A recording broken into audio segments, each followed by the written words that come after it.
삶의 체험을 나눠주는 노인. 내가 묵는 실버타운 2층에는 1년 전부터 91살의 노인 부부가 살고 있다. 미국에서 50년을 살다가 고국에서 죽고 싶어 돌아왔다고 한다. 부부는 수평선에서 붉게 태양이 떠오르는 아침이면 동해 바닷가의 파크 골프장 녹색 잔디밭에 나가 걷는다. 점심시간이 되면 공동식당에서 주는 나물 반찬이 많은 시골 밥상을 맛있게 먹는다. 저녁 어둠이 내리면 노부부는 각자 책을 읽고 노래도 함께한다. 아직도 시력이 책을 읽을 수 있다고 한다. 그 부부는 내가 쓴 소설과 수필집을 빌려가 매일 몇 시간씩 다 읽었다고 했다. 고마운 독자이기도 하다. 실버타운의 온천탕에서 본 그 노인은 90대인데도 아직도 허리가 꼿꼿하고 몸매가 흐트러지지 않았다. 나는 그 노부부는 무엇으로 사는지 알고 싶었다. 맞게 잘 살아온 노인은 그 자체가 진리 덩어리라는 생각이다. 높은 강대상에서 성경이나 서양 신학자의 말을 인용하면서 자신의 지식을 자랑하는 성직자의 말은 어쩐지 패션 모델과 비슷한 느낌이다. 그 안에 진리는 빛이 나는 인공 보석 같다고나 할까. 여러 부처를 배경으로 높은 단에서 주장자를 들고 알듯 모를 듯 애매모호한 말을 하는 승려를 화면에서 보기도 했다. 인간의 한계를 넘은 고매한 깨달음을 말하는 것 같은데 이상하게 동화 발가벗은 임금님의 옷을 설명하는 직공 같다는 생각이 들기도 했다. 내가 수준이 낮거나 인격이 비틀려 있어서 그런지도 모른다. 여하튼 나는 단 위에서 세상을 가르치려 하는 존재보다는 자신의 체험을 나누려고 하는 고백자를 더 좋아하는 편이다. 나는 실버타운의 2층에 사는 얼굴이 맑은 90대 노인의 삶을 얘기 듣고 싶었다. 어제 저녁 그 노부부를 나의 소형차에 모시고 부평시장 근처의 식당으로 가 돌솥밥을 사면서 이런저런 얘기를 들었다. 평소에는 말이 없는 부부였다. 다른 사람과 어울리지 않는 편이었다. 부인이 내게는 마음이 조금 열렸는지 이런 말을 했다. 미국의 실버타운에 있다가 한국의 실버타운으로 왔어요.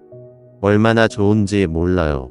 미국에서는 헬로우 하면서 사무적으로 대하는 직원 사이에서 뭔가 주눅이 들어 있었어요. 그런데 한국에 오니까 직원들이 아버님, 어머님이라고 부르면서 어른 대접을 해주는 걸 보고 고향이 얼마나 좋은가를 실감했어요. 옆에 있던 인생 100년을 바라보는 남편이 말했다. 나이를 먹은 나에게는 이제 내일이 없어요. 오늘 이 시간뿐이에요. 인생의 밤이 오는 이 나이면 이제 쉬어도 하나님이 뭐라고 하지 않을 것 같아요. 젊어서 일할 때는 바다가 하늘이 별이 이렇게 아름답고 좋은 건지 몰랐어요. 잔디밭을 걸으면서 바닷가를 산책하면서 매일 바다 색깔이 바뀌는 걸 봐요. 정말 노년이 행복해요. 미국에서 50년 생활보다 고국에 돌아와서의 1년이 삶의 밀도가 더 농밀한 것 같아요. 나는 노인에게서 살아 숨쉬는 구체적이고 현실적인 진리를 배운다. 겸손한 마음으로 노인의 말을 받아들이려고 한다. 진리란 단순하다. 순간순간을 마치 선물 받은 아이처럼 기쁘게 사는 것이다. 바다, 하얀 파도, 구름, 별은 하나님의 작품이다. 지구별에 와서 그런 것들을 감상해야 하는 것이다.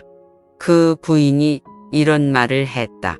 어젯밤 유튜브에서 강연을 들었는데 여러 단계의 천국을 말하고 있더라고요.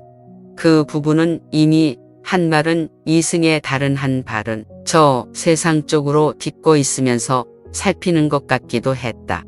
그 말을 들은 남편인 노인이 말했다. 자기가 죽어보지 않고 어떻게 천국을 말할 수 있을까? 자신도 모르는 걸 말하는 거잖아. 노인의 말이 현실적이었다. 모르는 세계를 가본 듯 말하는 사람들이 탐탁치 않은 것 같았다. 부인이 또 이런 말을 했다. 한국으로 돌아오니까 차디찬 눈길을 보내는 사람들이 있어요.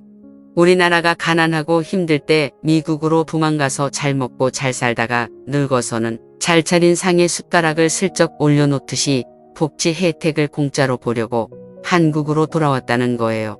말은 조심스럽게 하지만 노부부는 내면에 상처를 입은 것 같았다.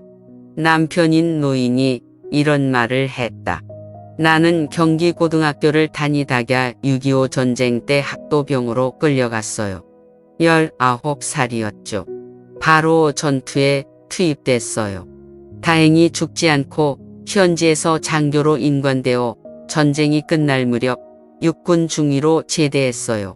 원호처에서는 나를 전쟁 영웅이라고 하면서 매년 미국으로 돈을 보내줬어요. 이만하면 노년에 돌아와 살 자격이 있는 게 아닙니까? 노인의 얼굴에는 이 사회의 냉대에 대한 섭섭함이 묻어 있는 것 같았다. 나는 노인의 다음 말을 조용히 듣고 있었다. 우리가 늙어서 한국의 덕을 보러 왔다고 하는데 그렇지는 않아요. 내가 미국에 갈 때 한국에서는 500불 이상은 가지고 갈 수 없었어요. 100불짜리 5장을 가지고 미국에 도착해서 온갖 노동을 하면서 그곳에서 돈 벌고 살았습니다. 그때 미국으로 간 교포들은 다 비슷해요. 그 사람들이 지금 노인이 되어 고국으로 돌아오는데 대개는 1000만 불 이상을 국내로 가지고 올 수 있습니다. 500불을 가지고 떠나 1000만 불을 벌어 그 돈을 한국으로 가지고 와서 쓰겠다고 하면 애국자 아닌가요? 그런데 왜 미워하는 건가요? 일부 사람들이 그 시대의 상황이나 그들의 입장을 모른 채 편견을 가지고 가볍게 말했을 것이다. 노부부의 의견에 동조하면서 위로해 주었다. 6.25 전쟁은 지금의 젊은 세대에게 전설같이 들릴지도 모른다. 그러나 그 노인 부부는 살아있는 생생한 역사 자체였다. 또 삶의 진리를 담은 도서관이기도 했다. 나는 그 노인이 고백하는 체험을 받아 기억의 서랍에 차곡차곡 넣었다. 성경 속 빌라도는 진리란 무엇인가? 라고 건성으로 물었다. 감옥의 낮은 옥지기는 자신이 구원받을 수 있는 구체적인 진리가 무엇이냐고 바울에게 절실하게 물었다. 진리는 그렇게 구체적이고 개별적으로 찾아도 될 것 같았다. 노인을 모시고 돌아오는 검은 해변에서는 파도 소리만 은은하게 들려오고 있었다.